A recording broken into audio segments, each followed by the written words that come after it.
I ask you to just do a little energy exercise with me, which is just to say hello back. Hello, everybody. Hello. All right, nice. Okay. I feel all tingly after that presentation, and a bit envious of the fact that I haven't been here for the rest of the day. So you've had enough nourishment and food and stimulation, I imagine, based on that wonderful presentation, and I thank you so much for sharing your works with us today. I feel very inspired already, and just the wheels are turning, and I'm hoping that some people from Black Thrive are in the room now, knowing that we've got quite a bit of work to do in order to incorporate some of the learnings that we've got just from this presentation alone, never mind some of the other presentations that have been going on throughout the door. And I can see some of my comrades in the room. I won't out you. Okay, so let me get a timer on so that I can watch myself for time.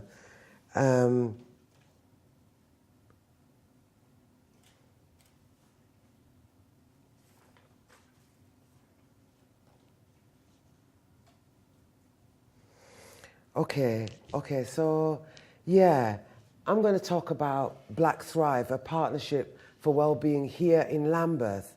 And this partnership was established on the back of a traumatic incident, actually, for the community of Lambeth, but actually a traumatic experience for the population of the UK. One that has happened too frequently for particularly the black community, the African Caribbean community of England. And that was, the catalyst was the death of Sean Rigg. Is anybody aware of Sean Rigg actually in the room? Yeah, okay.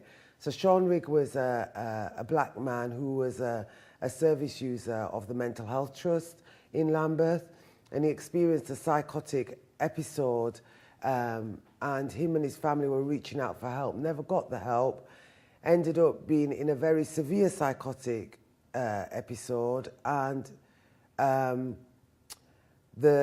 ended up in the hands of the police, who killed him, basically. The details of that I'm not going to go into. As some of you are aware, research will help you to find the details, but what you need to know is the impact that had on his family and the rest of the community, of which it's not just the African and Caribbean community, but everybody who lives in the borough who are aware of this. And nationally, it's an issue because it's a pattern and a trend that black people, when they are very ill, sometimes they end up dying when they need care, and they are in their most fragile and vulnerable states, and actually what they get is death from the people who are supposed to give them care. And that means not just the police, that's also the mental health care services, and this is the challenge. The challenge is an experience where black people are not getting the care when they're in mental health crisis in this country, quite frankly. But here in Lambeth, we decided off the back of that inquiry that said that the various partners, the various authorities within Lambeth did not work with each other. The health doesn't talk to social services, doesn't talk to the police don't talk to the family are not communicated with the healthcare professionals. The whole system is fragmented, and the local authority and the NHS, taking this on board, decided to set up a commission. And I co-chaired that commission along with a fellow councillor. And the result of that commission was a series of recommendations, 40 recommendations, which were looked at improving access to mental health care as and when you need it, improving prevention activities within the borough, and ensuring that the patient experience, the patient and carer experience is improved as a result of implementing these recommendations that were actually quite holistic. So they looked at schools, children and young people, cultural identity, primary care services, GP services, the mental health trust services, recommendations around the police. But most importantly, these recommendations were the result of co-production, whereby system leaders, system players, system professionals worked with service users, carers, community members to develop these recommendations. And so that makes it significantly different than a lot of efforts that have gone in the past, because when you co-produce something, there is joint ownership for these recommendations. Everybody's got a buy-in to these recommendations. Getting them implemented is the next stage of the journey.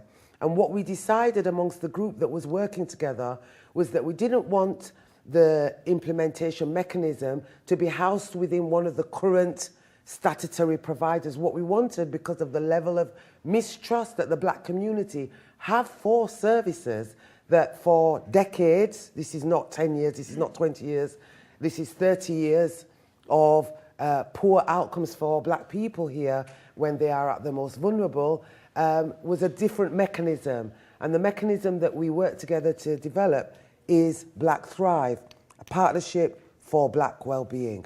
And these are some of the partners that are involved in that, as you can see here.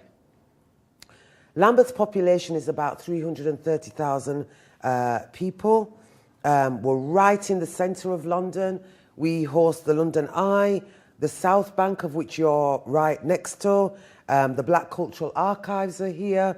The Oval Cricket Ground, it's one of the most wealthiest parts of England, right next to Westminster. But many of our black population are not experiencing the benefits of this wealthy part of the country. In fact, many children and young people have never even seen the River Thames, which is right within the borough. So Lambeth's population, black residents are 4 times more likely to be unemployed than their white counterparts. 52% of all primary-age children in Lambeth do not speak English as a first language. Over a third of black Caribbean pupils are eligible for free school meals. Black boys are just under 3 times more likely to be arrested than white boys. Black people get stopped and searched quite more frequently than their white counterparts. And 1 in 3 children in Lambeth are born into poverty. So the context is one of multiple disadvantage and multiple discriminations, of which African and Caribbean population make up under a third of the population, and yet are overrepresented in so many arenas. So quite recently, I don't know if anybody's aware of the Race Disparity Unit. Yes? The Race Disparity Unit and the work that's been done in terms of looking throughout the public sector and taking the lens of ethnicity, using the Equality Act, taking the lens of ethnicity, which is one of our Equality Act protected characteristics, and checking each of these databases in the public sector: employment, housing, health, criminal justice system, mental health, wherever the public purse is spent, and ascertaining what is the experience according to your ethnicity. And we can see that the African Caribbean experience is one of experiencing inequalities. We are located wherever you are detained, excluded, or, as I've explained already, killed in some of these environments. So the black experience is actually very traumatic intergenerationally and across all age groups. And if you think within that context, how does one have good mental health in a society that excludes and detains you and oppresses you and represses you? How is that possible? So when we see the over representation within inpatient settings of African and Caribbean people, we must understand, of course, this is going to be the level of illness if you are in an environment that treats you so inferior, is the thing. I've just come from doing some training and a pilot that I'm doing in Birmingham. and that's about working with the black community in Birmingham to empower them in terms of advocating on behalf of their community members that are in mental health secure settings. When you go into these environments, inpatient secure settings, medium secure and low secure settings, all you see is black people.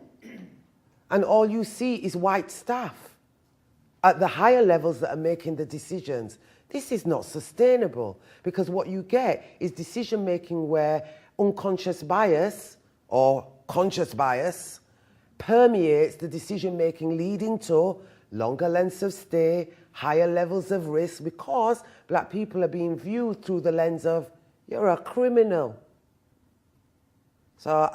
And I'm going to be upfront and personal with you today about some of these experiences, because when we did our research and asked the black community that are in these settings what were their experiences, that is how they are treated. They are treated in a completely different way than their white counterparts who are in these environments. And these are the challenges that we are up against.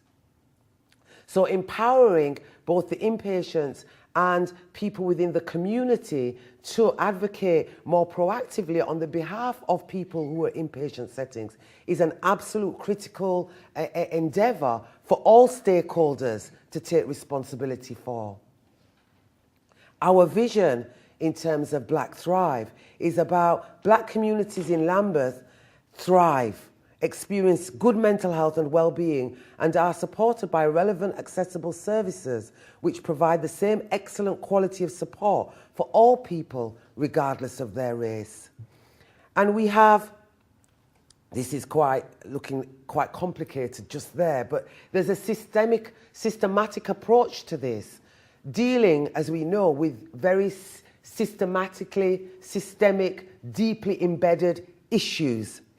So we have a series of working groups to help us to deliver the change. We have one focus on access, prevention, improving the patient experience, children and young people, evaluation, a shared measurement system. And we have a facilitating team of staff that help us to drive through effectively working with these working groups in the same co-productive, collaborative way that was the spirit of developing the recommendations in the first place. So underpinning all of this is the collective impact framework. And the elements of collective impact are about having a common agenda, such as the vision I've just articulated, mutually reinforcing activities, continuous communication, the shared measurement and results, and a backbone organisation. And the preconditions are a sense of urgency for change. Urgency. This is not something in the 2018 that we can sit and tolerate and say, oh, it's okay for us to go into the next decade with this same narrative of black people overrepresented, dying in these environments, that actually they're going into mental health care. Let's drop off the health, let's drop off the care if we're talking about people going into these environments and not experiencing care and recovery and healing and love. Because love is required in these environments when you are so fragile, when you are in these kind of spaces. I know that as somebody with lived experience of my own anxiety and depression, and my own family members who have severe mental illness, and I've been a carer for many decades. So I'm not just talking from as a professional in the field, I'm talking as lived experience, and I'm talking as a concerned citizen and individual that cares about my communities and cares about our neighborhoods. And we must apply love. This has been articulated so beautifully here in relation to children, but actually it applies all the way through. And in fact, if we were dealing with that from the earliest possible times, we wouldn't have the level of overrepresentation in inpatient settings for adult mental health services and an increasing demand on these services. So as I've mentioned, some of the key elements, the working groups, the shared measurement system, evaluation, the facilitating team, and most essentially the steering committee, And we developed our shared outcomes across all our partners. And I wanted to say about some of the information that we want to include in looking at how we are understanding what's taking place within our community. So therefore, we must look at school exclusions. In another hat, I'm also a local councillor, and my portfolio is health and adult social care for the borough of Lambeth. I'm a councillor for Lambeth and a cabinet member for health and adult social care. But obviously, I think, as we almost think in a cross-cutting way, so I am thinking about the portfolio which is around children and young people and schools and education. And there, as we know, there was an article in the Evening Standard last week about the vast majority of children that are excluded from schools suffer from mental health challenges. But many of those children are being diagnosed with conduct disorder. They're being excluded from school at a primary school level. They're not even reaching secondary school level. And many of those children in Lambeth are black children. But this is a pattern throughout the country. The pattern is of, and actually there's another issue for gypsies and Irish children and gypsies and travellers actually, in terms of high numbers and rates of exclusion alongside African and Caribbean communities and mixed heritage children. But the numbers are different. So sometimes I love that little thing where we start getting lost in, oh, but what about the travellers and what about the gypsies and the Romas and thing. I always say, yes, of course, we must attend to that, as we must attend to any child which is excluded, actually. But we must also look at the numbers as well as the rates. We have to look closely at the data. And sometimes we have to prioritize and target where the data is so top-heavy in relation to the populations or the ratio which is in the population. So you can see here the experience of the temporary exclusions. And you can see here the ratio of permanent exclusions just recently. And this is some of the data that is held within the race disparity unit, which I think acts as a catalyst for local areas to get more robust in ensuring that the data that it collects is relevant to help support the agenda. So here we can see the total population by ethnicity, but the overrepresentation in terms of the prison population by ethnicity. You can see there Black British make up 3% of the population, but they're 13% of the prison population. So I'm just going to jump through these slides because I've sort of explained some of them already about in terms of the heightened risk of certain groups and the levels of the prevalence of post-traumatic stress disorder actually, which is rising amongst black women in this country. And although we have higher levels of prevalence according to the psychiatric morbidity study most recently, we are less likely to receive appropriate treatment or access treatment or even prevention activities. And we end up entering the system in the most restrictive means, i.e. being detained under the Mental Health Act. And currently there's a Mental Health Act review of which two of its terms of reference are looking at the overrepresentation of black and minority ethnic communities that are being detained under the Mental Health Act and the rising rates of Mental Health Act detentions, of which we know a large proportion is disproportionately black and minority ethnic communities.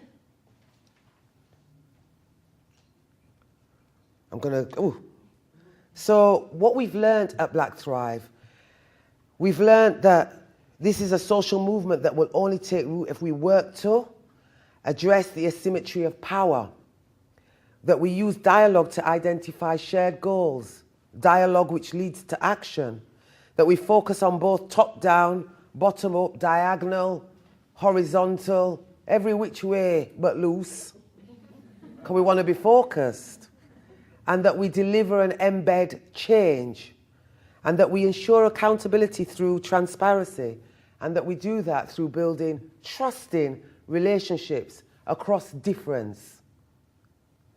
Black Thrive is not an organisation with a 5-year life cycle. It's a collective, cross-sector effort to build community capacity, agency, voice and resilience to catalyse a social movement across Lambeth and bring about equity and justice in life outcomes for all of Lambeth's diverse black communities.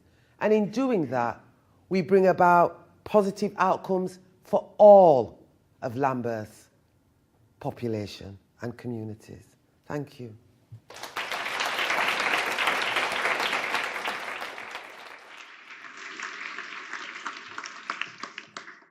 Can I invite Dr. Shervington and Councillor Dyer? Please join me. I promised there were questions, so we've got a few minutes. We don't want to keep the young people waiting, so we're going to open up for questions.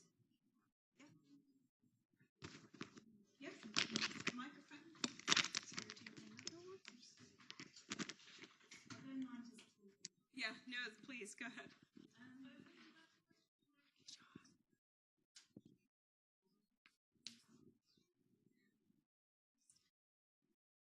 Go ahead. Wait for the mic. And then right, we'll take a few questions and then turn over to Raki Shah and then follow up. But I wanted to get to the questions during break. I wanted to pick up on what you were saying about PTSD in schools in New Orleans and that really stark image of the kindergartners not being able to talk at lunchtime. And it really made me wonder whether the teachers themselves are suffering. They went through the trauma and maybe that's the only way they can control their day and their life. And what kind of support are they getting, and are they getting the kind of training that you're offering or starting to offer to the kids? Because I imagine that multifaceted input would be really important, and for parents too. Well, perhaps the worst trauma in New Orleans after the hurricane was what happened in the educational system. All the traditional teachers who were primarily African Americans were fired. And they changed the school system to be one of charter with no local authority. The state basically took over. And what was brought in were young teachers, Teach for America, which meant they'd just finished college and they had 2 years of service. There's a significant mismatch with culture, race, and experience. So to that extent, the teachers themselves were not necessarily suffering from PTSD. There's probably about 10 to 20% of old veteran teachers who they realized it was such a problem they're hiring back. And yes, some of those teachers themselves have PTSD. Whenever I would go into the schools to talk about the common symptoms of trauma in kids, oftentimes teachers would come up and self-diagnose and say, I think I'm suffering from that too. But what happened was our children are seen as problems. And that it starts there, and so we're going to discipline the problem out of them. And they're not seen as kids who are struggling with chronic trauma from, we could go all the way back in terms of intergenerational historical trauma, the trauma of a recent disaster which wiped out the whole city, and just families trying, if you just want it to be that simple. But it means that you would have to have empathy and compassion as policymakers. And we got more support from the non-governmental spaces than our policymakers. So again, talking about ideology, I can't let that go. So can we turn to Kate for a few thoughts? Yeah, so just some reflections. Thank you to our fantastic keynote speakers. Firstly, Dr. Shervington's talk. So you mentioned childhood trauma is complex, and what came out to me is that a lot of these adverse childhood experiences, whether it's a single experience or a collection of multiple experiences, they're all kind of embedded in the social determinants of health, so to do with finances, education, family situations. So I think it's quite clear that we need to work together, sectors need to work together to tackle these inequalities. Certainly, we need data to support the impact of these adverse childhood experiences, and there has been some data to show that young children who've had 4 or more adverse childhood experiences are more likely to have mental health problems, are more likely to have later sexual risk-taking behavior, and also have greater alcohol misuse problems. And that brings me on to thinking about children and young people, and how you said we need to take a developmental perspective towards young people. And I think one theme that I think requires future research is continuity and discontinuity in life pathways. So this is kind of using longitudinal studies and qualitative studies to see, does the development we observe during adolescence, is it embedded within stable trajectories from childhood to adulthood? Or does development we observe in adolescence, does it represent a major departure from past development and redirection of future development? So these are, I think, areas for future work. And then I really liked that you implemented a whole school approach, implementing a cultural change to bring out improved well-being for these young people in New Orleans. And I think the challenge lies in how do we scale up these complex interventions, and I think that's something we need to research into the future, how we can evaluate and scale these interventions up effectively. And then moving on to Councillor Dyer's talk, and I think the fantastic work in Lambeth from Black Thrive, and I think key messages that can apply to all marginalised groups is a holistic approach towards their health, empowering them and listening to their voice and using them, their voice to co-produce services that work for all marginalised groups, and that can be applied to people working with the LGBT group, people working with homeless young people. And I think lastly, as a paediatrician, I'm always thinking about how the NHS can help reduce health inequalities. And I think one of the answers to this is that we need multiple partnership working, whether it's with social care or whether it's a voluntary sector. And there's some good examples of this. For example, Red Thread Youth, they provide youth workers in trauma units and work with young people when they present to accident and emergency departments after they present either as a victim or perpetrator of a knife crime. And they sort of use this moment to help make young people make healthier choices and provide them with the support they need to then break the cycle of violence, reattendance that can have a huge impact on devastating communities. This is just one example where they identify high-risk individuals that present to accident and emergency, but there are several more opportunities for partnership working, and we've seen some great examples today as well with the CHIPS model and with the homeless. In the homeless session, we saw several good examples of this. So I think we need more of this partnership working from a health services perspective. Okay, so let's just open up for a few more questions. Oh, goodness. So the gentleman in the back. Hi, my question is around, because you do a lot of work in schools with PTSD, from my understanding, New Orleans has got quite a few military and naval establishments nearby.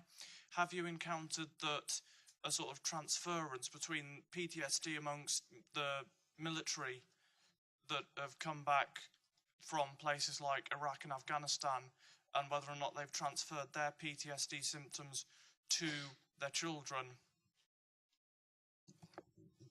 I just so happened to work as the PTSD consultant to the VA in New Orleans for 2.5 years.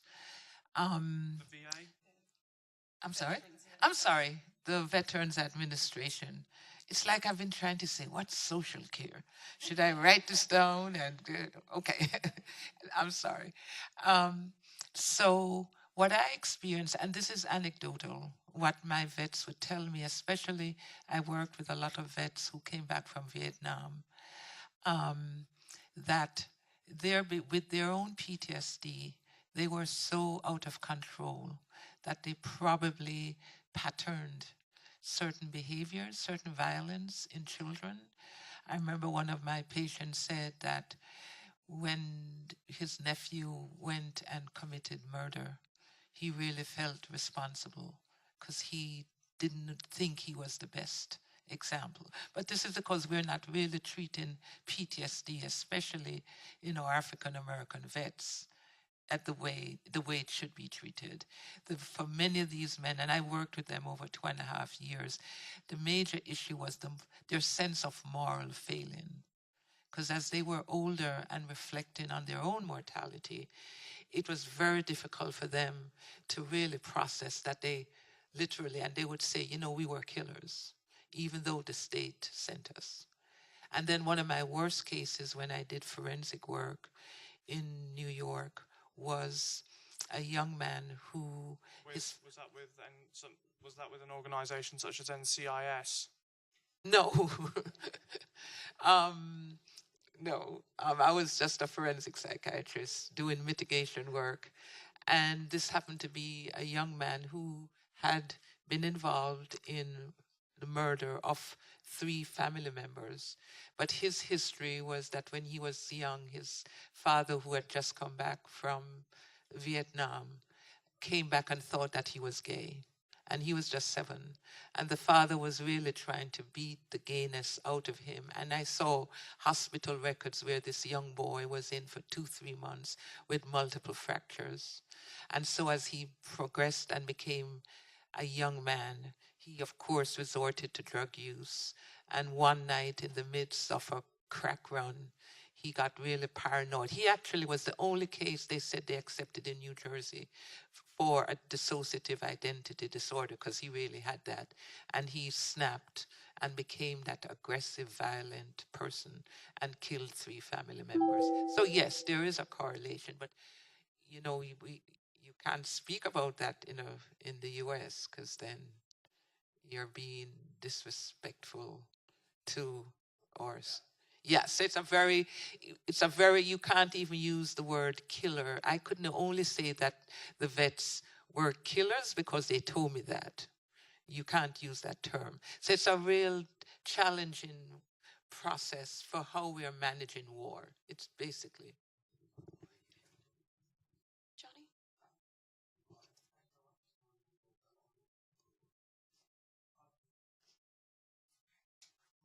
Just to touch on 2 parallels between working in medium secure settings, which I've done a bit in youth offending institutes, and also working in schools. And the difficulty, it's a question really for both of you in terms of, from forensic settings, we have 3 types of relational security. One is the physical security. How big are the walls? How thick are the windows? The second aspect is all the procedure and all the governance around sort of maintaining checks and systems. And then the third fact, which we work on a lot, is this relational security. Do I keep turning up and saying hello to the same child? Do I keep on trying to relate, even though I'm a white middle-class man, how can I connect with a young female that's offended or from a different ethnic group than me? But are you finding that type of approach in terms of what we found was really difficult was getting people from sort of higher up to understand relational security to keep the continuity going? And I just wondered, I don't want to talk about politics particularly, because I think it's probably everyone's exhausted, especially in the States, but the idea of trying to dampen down physical security measures, more checks, armed people around schools, in balance of trying to keep relational security going. And it's a question for both of you, whether you are having those discussions about how to give people freedoms in order to build those relationships, but also, you know, not want to disband physical security too.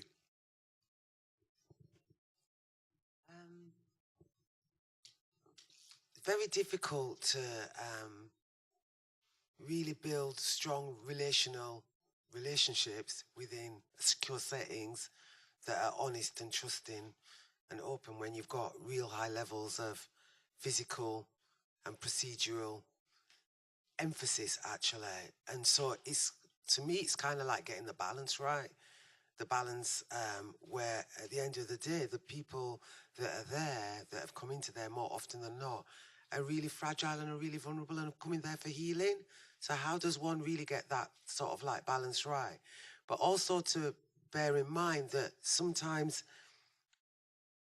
that we have to, in terms of like, for example, the Mental Health Act review at the moment is looking at the procedural and physical security elements, because some of the decision making that gets taken procedurally are disproportionately biased towards certain groups.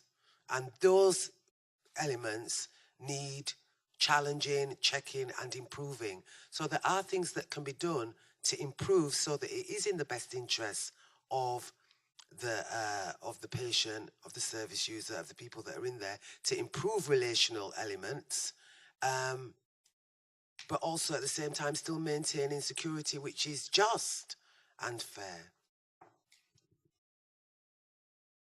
Yeah, ditto. Having been in those settings myself, especially in juvenile detention centers, we've seen that there has been excessive use of those measures.